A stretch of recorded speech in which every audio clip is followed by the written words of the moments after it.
back to order.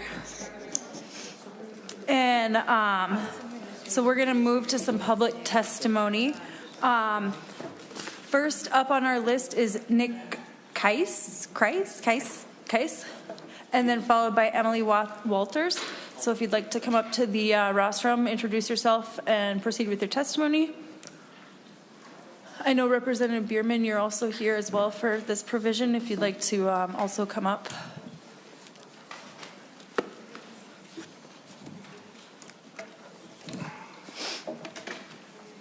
Welcome to the committee. If you just state your name for the record and proceed with your testimony. Madam Chair and members, my name is Nick Keiss, and I am the father of a medically complex 5-year-old little girl named Guinevere. I'm here today because of this new cap in home care nursing coverage, which is severely harming my family. It's not theoretical. Over the last 10 weeks, that's 70 days, Gwen has spent most of her time in the hospital. For one of those weeks, she was intubated and sedated for nearly a week. She requires ICU-level care every single day, care that my wife, our nurses, and I safely provide in our home for her entire life. That nursing is the only reason she has been able to live at home instead of in a hospital or institution. Gwen was hospitalized on March 3rd. While she was in the hospital, Medica's coverage cap took effect on March 31st for us, suddenly and severely capping her nursing coverage. Nothing about Gwen changed. Nothing about her medical necessity changed. And importantly, nothing in Minnesota law changed. What changed was health plans and the Department of Commerce's interpretation of the law that has been consistently followed for the last 15 years. When this cap was imposed in plan year 2026, Medica began referring to Gwen's 24-hour-a-day ICU-level care as visits. Home care nursing, also known as private duty nursing, had never been measured in visits before this cap was implemented for us. Before this, Medica has agreed that Gwen has an assessed medical necessity need of 127 hours per week. Yet under this new interpretation, they are only willing to cover 240 hours per year. That's less than 2 weeks. That is, it is not enough to keep a child like my daughter alive and safely at home. Before this change, we had finally found another nurse. We spent 5 years trying to find another nurse for us. We had to turn her away.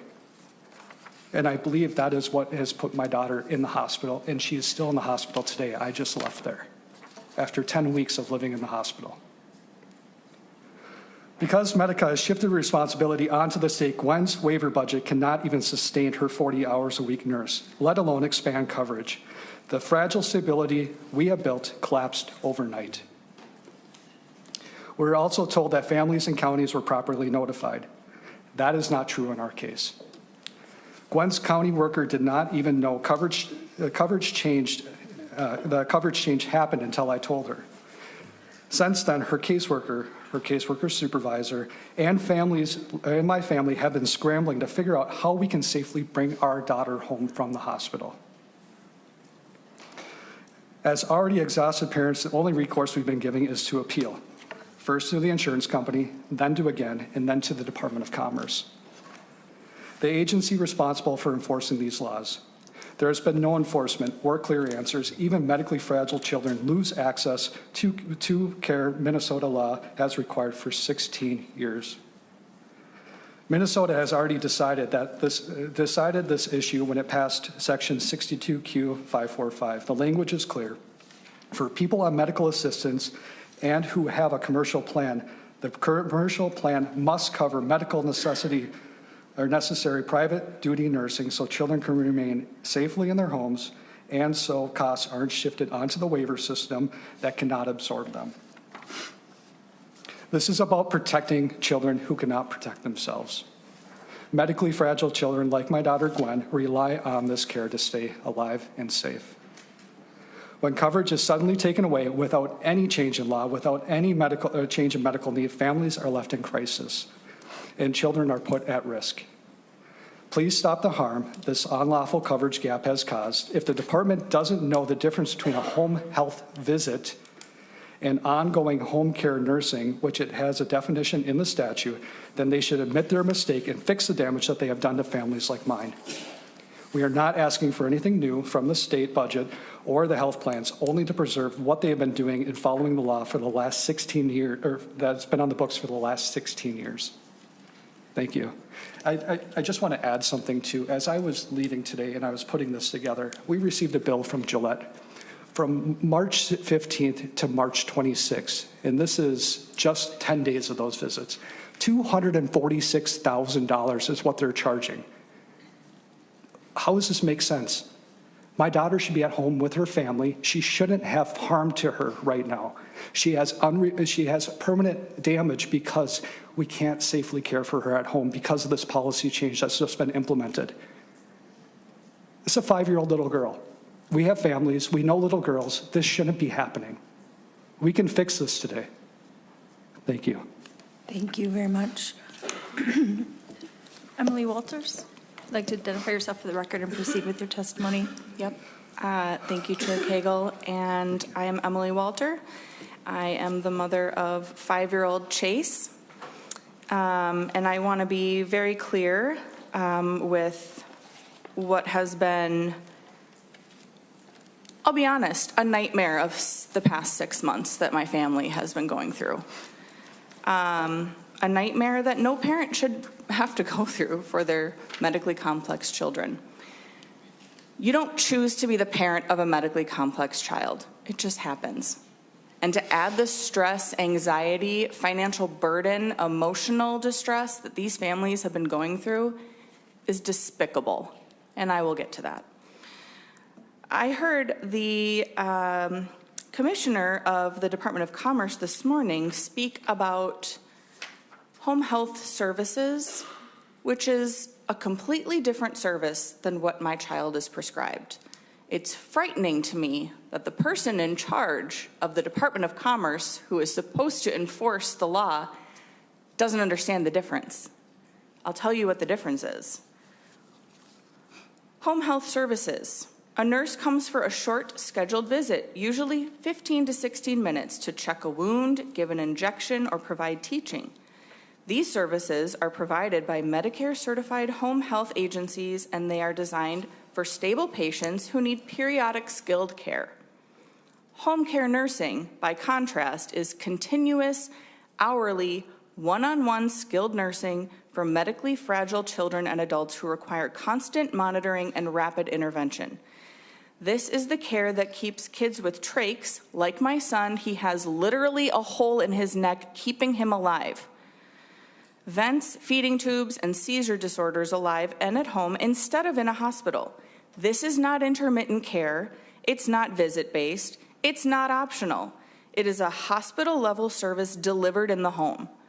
If a nurse were to knock on my door and open the door and say, "Oh, Chase, is your trach still in?" and then leave, that's not realistic. That's not going to keep my kid alive and out of the hospital. And that's what Health Partners and Medica are trying to classify what a home health visit is. They are very different things. Don't get them confused. Don't let them twist your mind to think that they're the same thing. They're not. This is not a new mandate. This is an existing mandate that has been in place for 15 years. For the past 5 years of my son's life, Medica has covered this nursing. They have not questioned it because they know it's the law. Now, all of a sudden, they've decided they don't want to follow the law. They don't want to pay for it. Well, you know what? I don't want to pay taxes, but I do because it's the law. I'm just not sure how we got here, to be honest. This is, in my opinion, a non-issue. The statute that exists is crystal clear. It's just we've chosen to accept a new interpretation of it. And if you go back and listen to the testimony in 2010, that was not the intent of this mandate. Sorry, I'm just clearly upset. Insurance is telling all of you, MA will cover it. Well, that's partially true, but not at the expense of every one of these families' waivers, which pay for things that insurance doesn't cover. Like, my kid doesn't have ears. he has to have a hearing aid band to hold his hearing aid in place so that he can hear. Those are not cheap. Insurance doesn't pay for that. I can't bill Medica for that. So my son's waiver pays for that. That's one small example of what you are taking from these families by allowing these caps to be imposed. These waivers cover things like backup medical equipment, home modifications if your child can't walk, a wagon to transport all the medical stuff that has to go with him everywhere we go. We want to leave the house, we have a suction machine, we have an emergency bag, we have oxygen, we have a feeding tube. You wouldn't believe the kinds of baggage that we come with. And perhaps most important to all of these families is paid parent, because my husband and I are not the norm. We have been able to maintain employment through all of these challenges with our son because we have consistent nursing care.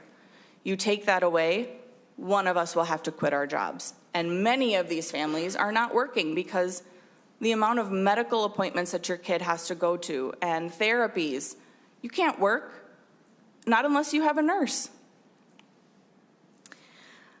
They're telling you that our policy hasn't changed. We're now just imposing the benefit limit on these services. We've just been doing this out of the goodness of our hearts for 15 years. That's a lie. That is not what these children are prescribed. There has always been a limit on a home health visit. There has never been a limit on home care nursing. They're very different.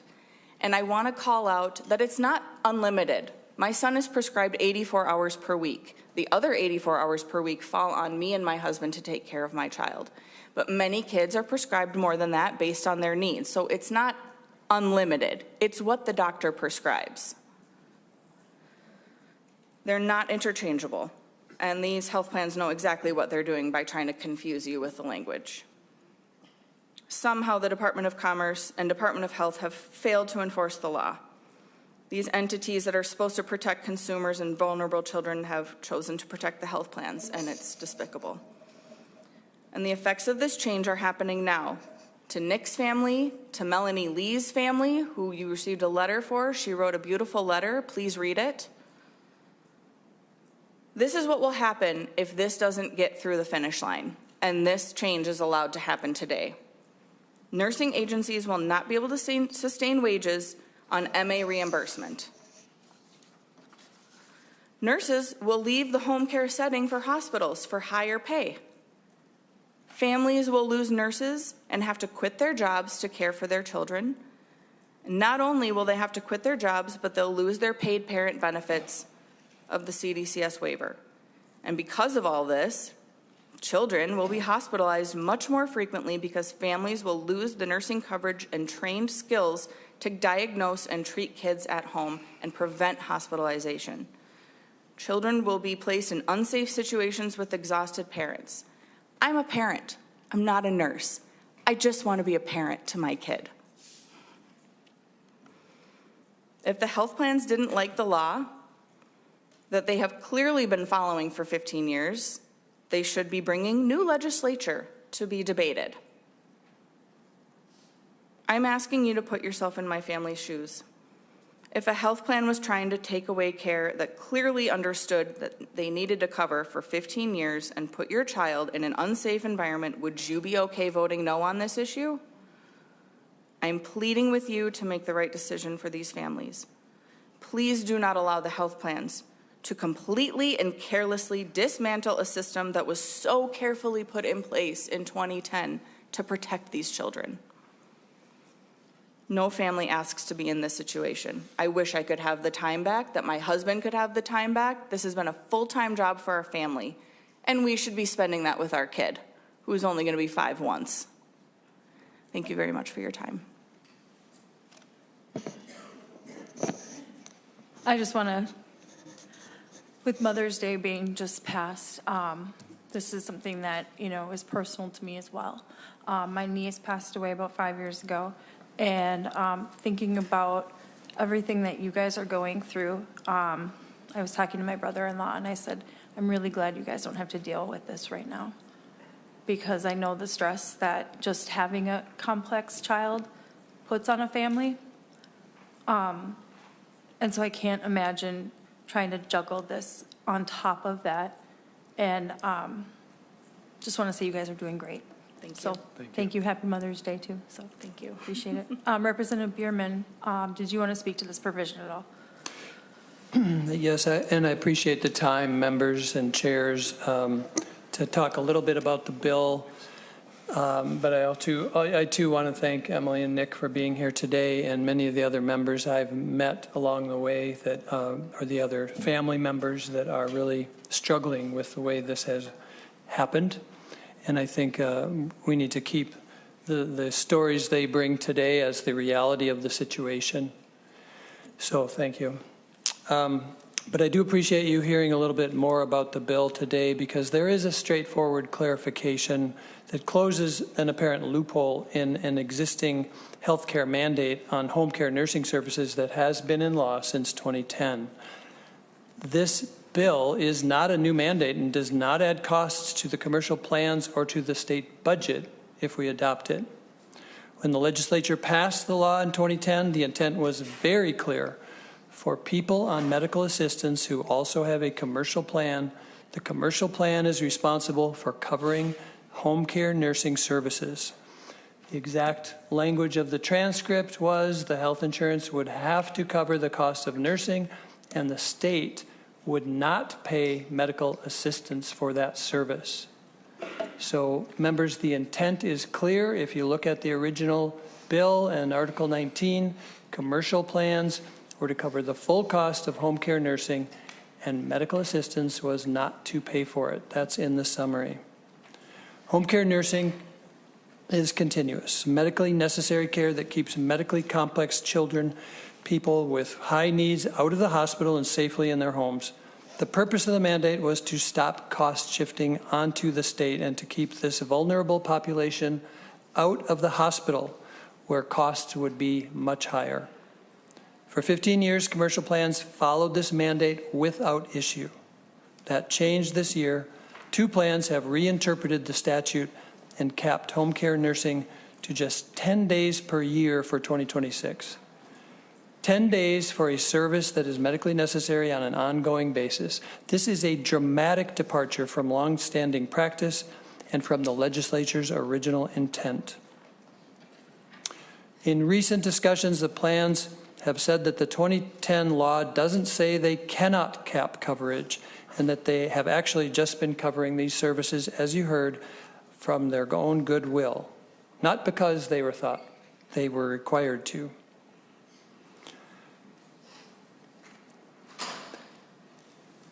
And I want to just say that, Health Partners says they have not changed their policy yet. In December 2025, families received approval letters for 24/7 nursing for the entire 2026 year.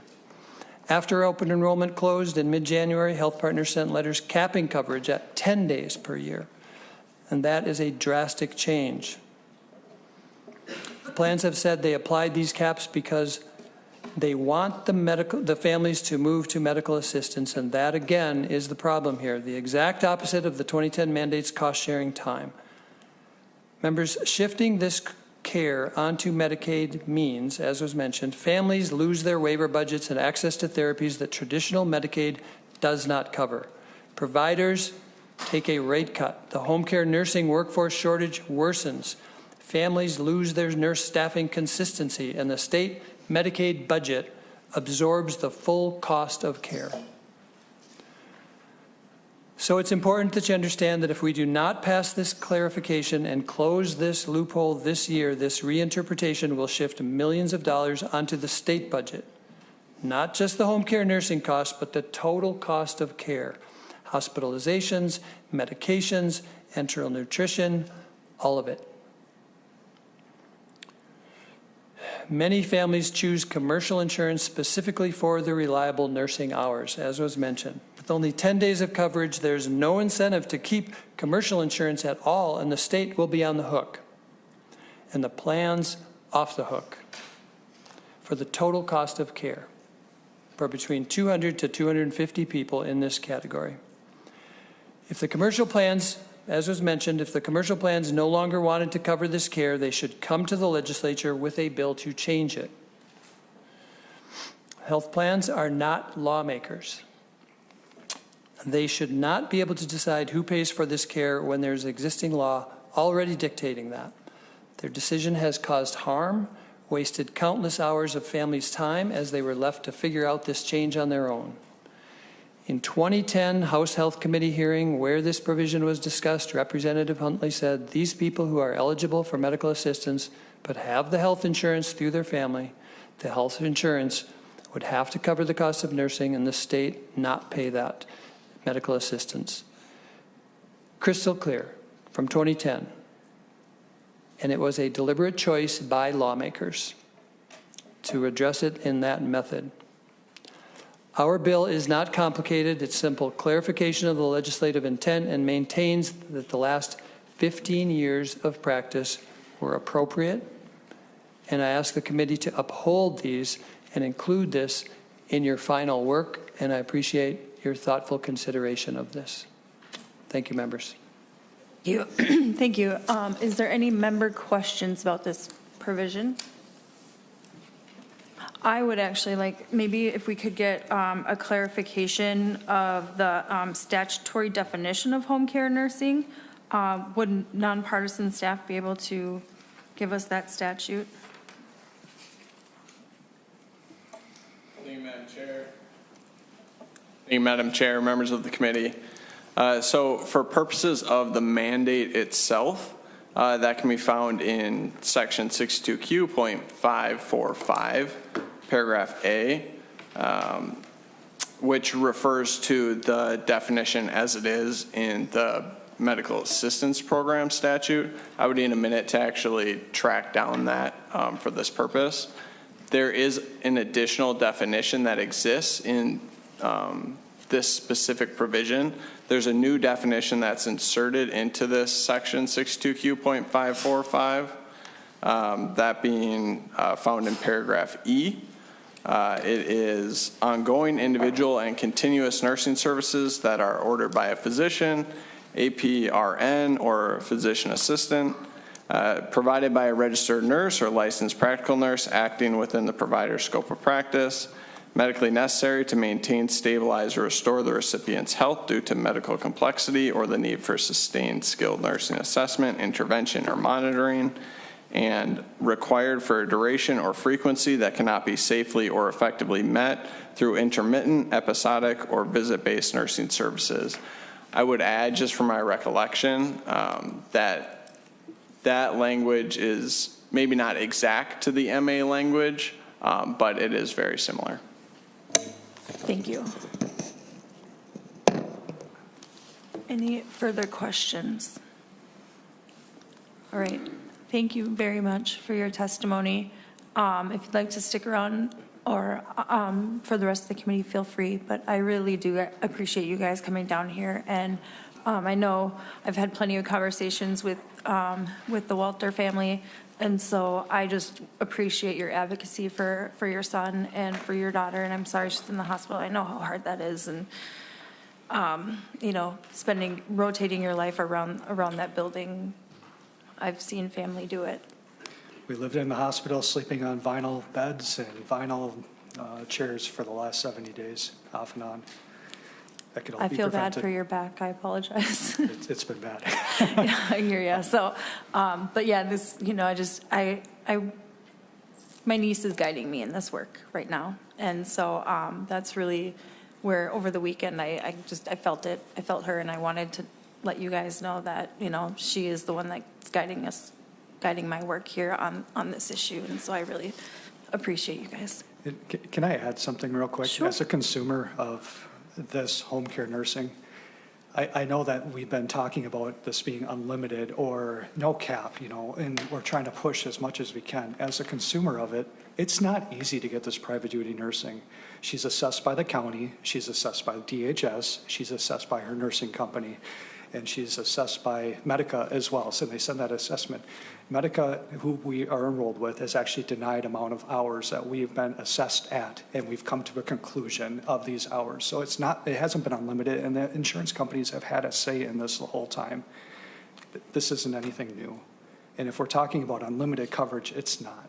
And it's really a common sense issue. $246,000 for 10 days in the hospital. How much nursing does that cover? And it keeps your daughter at home? I don't even know why we're discussing this right now. So I appreciate your time. Thank you. Thank you. Thank you. All right, next on the list, we have Laura Sales from the Attorney General's office. Welcome to the committee. If you'd just like to come to the rostrum and let us know what provision you are testifying on behalf, and state your name for the record. Welcome. Sure. Excuse me. Chairs Cagle, O'Driscoll, Klein, members of the conference committee. My name is Laura Sales. I'm the Director of Government Relations for the Minnesota Attorney General's office. I'm here to testify about some language that was added to and subsequently passed in the Senate Omnibus Finance Bill, namely the changes to the Consumer Protection Restitution Fund, or as we call it, CIPRA. So CIPRA was enacted in order to distribute money to eligible consumers entitled to identified amounts of restitution from Attorney General's office enforcement actions that have not yet been paid due to the judgment, debtor's insolvency, or failure to satisfy the AGO's judgment despite collection efforts. I'm pleased to report that the AGO has begun the process of distributing restitution to consumers, the first being those harmed by the sudden closure of the Woodbury Dental Arts. As we've noticed in previous committee testimony and in a letter sent to a variety of committee chairs in February, through our implementation of the CIPRA, we have identified an area that we believe requires amendment to allow the AGO to equitably distribute funds to the most eligible consumers possible. The CIPRA statutes provide that money in the account must be distributed first to eligible consumers who have been waiting the longest to receive restitution, in other words, from enforcement actions with the oldest final order date, and that each eligible consumer must be paid the specific amount of compensation that has been determined the eligible consumer is entitled to receive and that has not yet been distributed to them. The result of this restriction restrains the AGO's flexibility to equitably distribute funds from the account in a manner that ensures as many eligible consumers as possible receive some level of payment from the fund.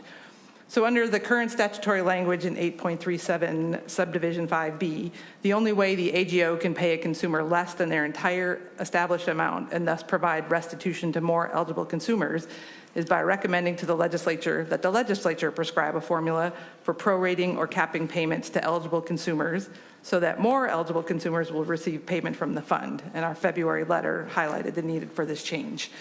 So the language in the Senate Omnibus Finance Bill provides a way for our office to prorate those payments to eligible consumers, and we would encourage you to include that language here. We thank you again for passing CIPRA last year, which provides an important new avenue of relief for harmed consumers to be restituted, when in the past, no relief would have been practically available. Thank you. Thank you. Any questions for Ms. Sales? Great. All right. Next up, we have Annette Meeks, followed by Melissa Wolf. If you'd like to just come up to the rostrum, state your name. Sorry, I have a lifesaver in my mouth. State your name for the record, and then just tell us which provision you're talking to, and proceed with your testimony. Welcome. Thank you, Madam Chair and members of the Conference Committee, for allowing me to briefly testify. I am a volunteer board member of Citizens Against Gambling Expansion, and we are here to advocate for our support for including a ban on sweepstakes gambling in the Commerce Committee Omnibus report. We have several reasons why sweepstakes gambling should be banned in Minnesota this year, but we are primarily concerned about the growth of these online sweepstakes casinos. These illegal games are the gray market of online gambling. In 2024, it was estimated that sweepstakes casinos collected over $4.6 billion in this rapidly expanding network. It's also important to note that other states have moved to quickly protect their citizens by enforcement actions against sweepstakes casinos by strengthening their laws. We know from experience that these out-of-state internet platforms have found new ways to evade our state's gambling laws, which is why it's imperative that we stop them from operating, and the Minnesota legislature has completed half of that job.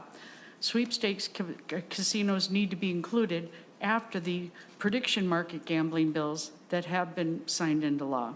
The aggressive marketing of sweepstakes casinos by online platforms, many of which operate outside the United States, has created a rapidly growing market of online casino-style gambling in Minnesota. At least 6 states have issued cease and desist letters against these illegally operating online casinos, which online casino gambling laws have been passed in recent months in Montana, Connecticut, Idaho, Nevada, and New York, about as disparate group of states as you can come up with.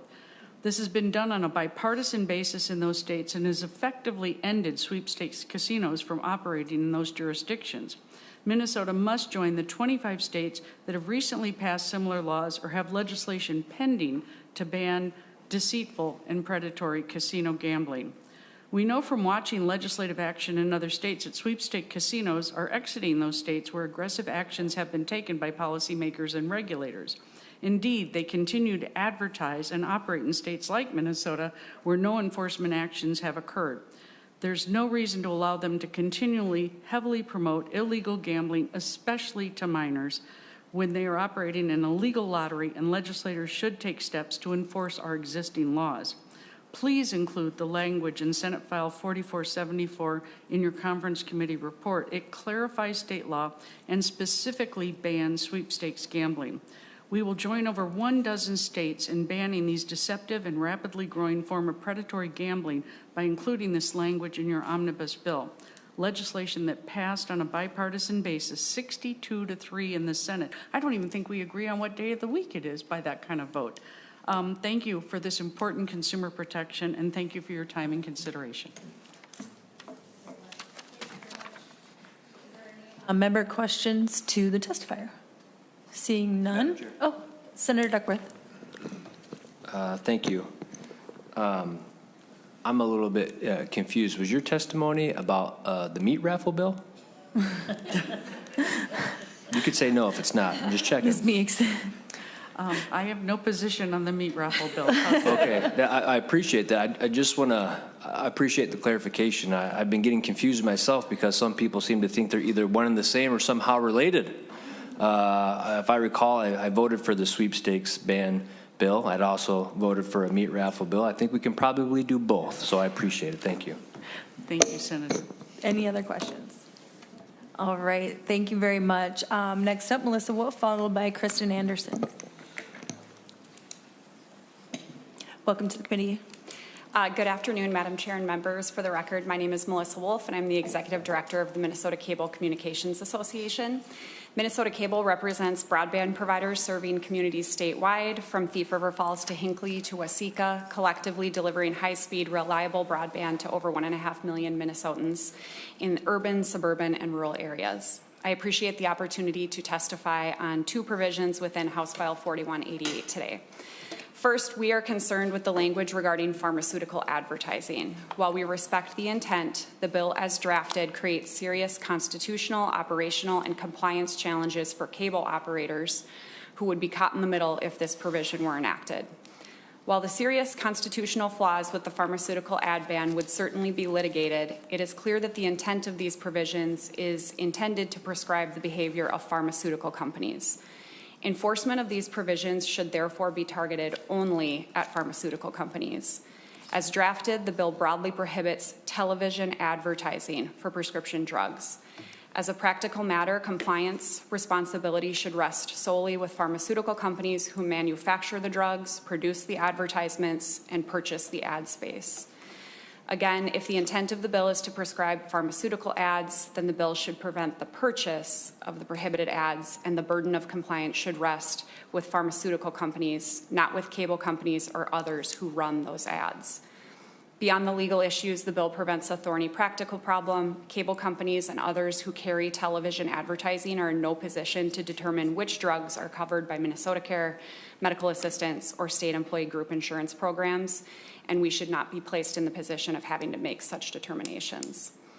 Due to the profound constitutional concerns with this provision, we would respectfully request that it be removed from the bill, or at minimum, the language should be clarified to state that pharmaceutical manufacturers, labelers, advertisers, or their agents, not cable providers, are responsible for compliance.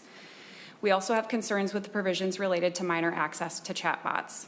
Other states are working with the business community to define what is regulated in these bills, especially regarding customer service tools and routine business applications that both small and large businesses use to offer immediate customer care.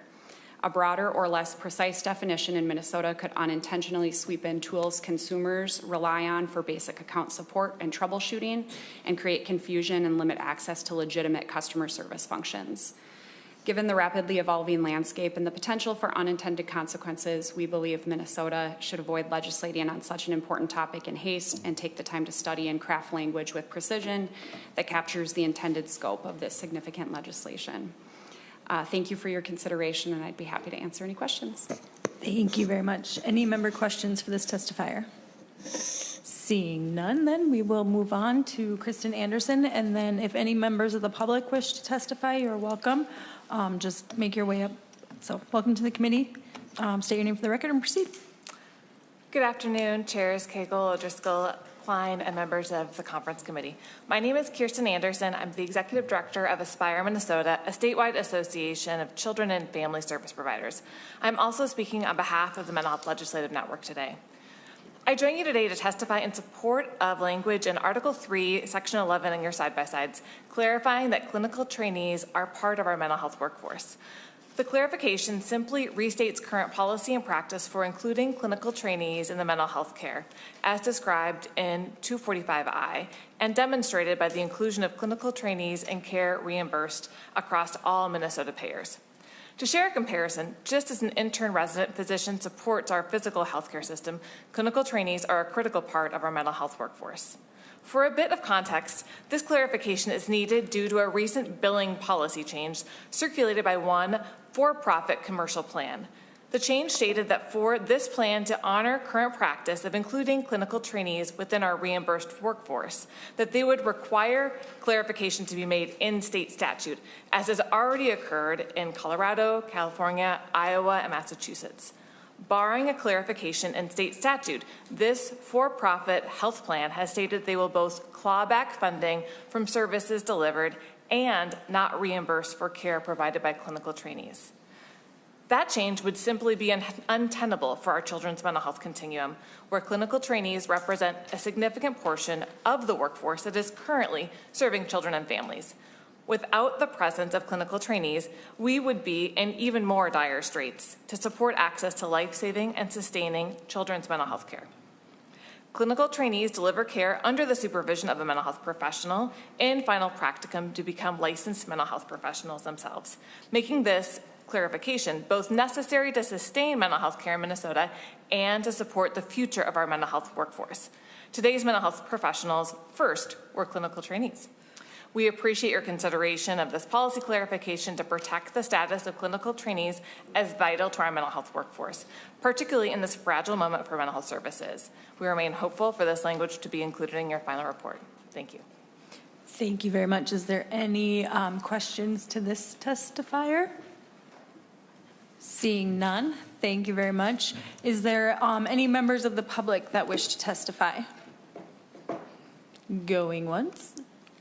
Going, Senator Klein, you.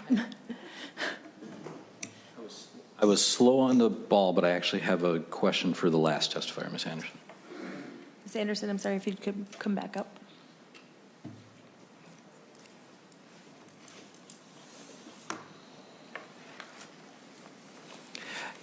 Thank you, Ms. Anderson.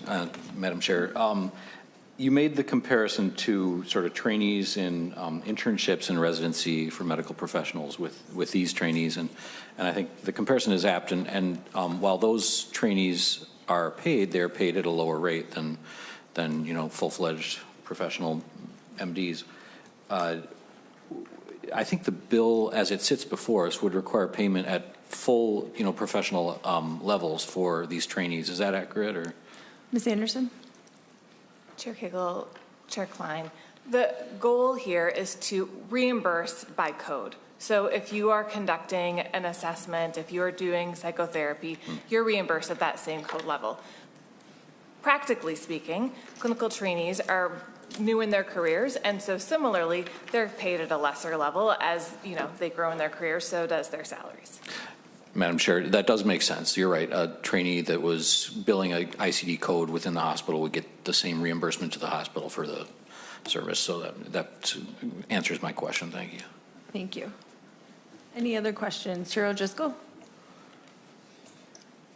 I simply don't want to venture into an area that Senator Klein has a lot more experience than I do as a doctor, but I do want to just clarify what I thought I heard.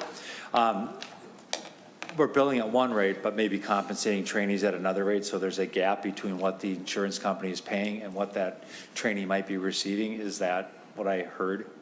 Ms. Anderson? Madam Chair, Chair O'Driscoll, the code is compensated as the code. So if you are a licensed or supervised professional capable of delivering care within a code, that is what is reimbursed. What you are compensated as a professional within an organization is a separate question. Does that make sense? And as a new professional, you're compensated at the beginning tier of that compensation scale. Chair O'Driscoll? Yes, thank you. So I'm just trying to figure out billing at one rate, compensating the provider at a different rate with whatever their employment agreement is. Is that? Ms. Anderson? When you say compensation? Madam Chair, Chair O'Driscoll, we're talking about salaries and hourly wages. And those responses to the workforce are critical and informed by what we're compensating at the codes, but it's not an equivalency. Because the professional and the trainee in this case are conducting a wide range of services based on the client's needs, et cetera, their scope of practice, their area of expertise where they're learning, who their supervisor is, all of that. Chair O'Driscoll? Yeah, thank you, Madam Chair. Again, I don't want to belabor this point specifically, but it seems to me that we're saying the same thing, but I want to make sure. Your code is at this level. We may be compensating someone else at this level as a trainee, so there may be a gap between what's actually being paid and what the professional in a training position may be being compensated for their care. What happens to the difference between those funds? Ms. Anderson? Madam Chair, Chair O'Driscoll, currently our mental health system is being reimbursed, frankly, under the cost of care. But that set aside, I think we're mixing a little bit apples and bananas here, because what is being compensated is for 45 minutes of psychotherapy. That is what's being billed for based on the level of training, the individual that's being served, any modifiers for that service. And then what the individual, the professional, is being compensated is based on what their credentials are. But there isn't, we're not paying the person based on the code, we're paying them based on the role. Chair O'Driscoll? So that the funding overall responds to the client who is being served, and then the billing mix that then funds the organization, and then the organization is capable of compensating the professional. Chair O'Driscoll? The last question, I think, and I'll move on. What I'm hearing you say is that whatever the billing code rate is what the clinic, the provider receives. What they compensate their individuals for is up to the organization and the individual with that. So there could be at times where there's more that's being paid than what's actually going to the individual for the services that they're providing. That's what I'm hearing. Yeah, thank you, Chair O'Driscoll. I think that happens, though, in a lot of fields, too. They're billing for services, but they have a more holistic job than just that one billing code. And so and I'm assuming most of these are like private practice type things. Ms. Anderson? Madam Chair, Chair O'Driscoll, our members are community-based service providers. So they're serving kids and families with a variety of needs and responding those needs in a variety of ways based on the client.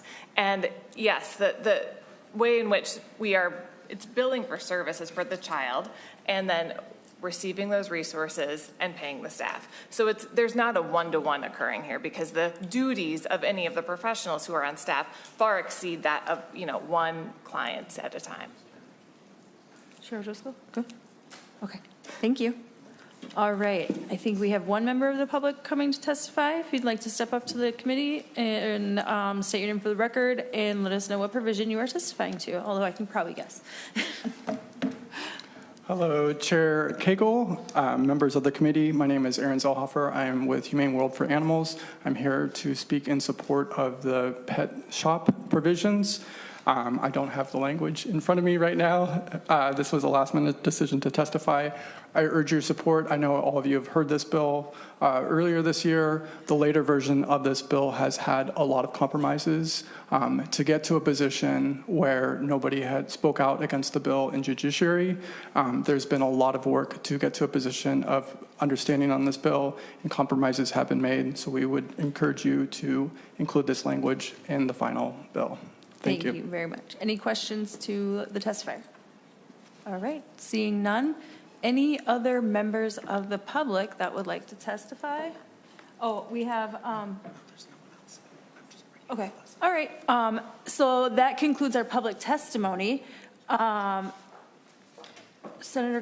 Klein, would you like to give us a kind of an update of the plan for tomorrow? Thank you, Chair. Thank you, Chair Cagle. So the conference committee meeting for tomorrow will be in the gavel of the Senate. We'll meet at 10 a.m. or at the call of the chair in 1200 MSB. We will be addressing motions and possible adoption of the conference committee report.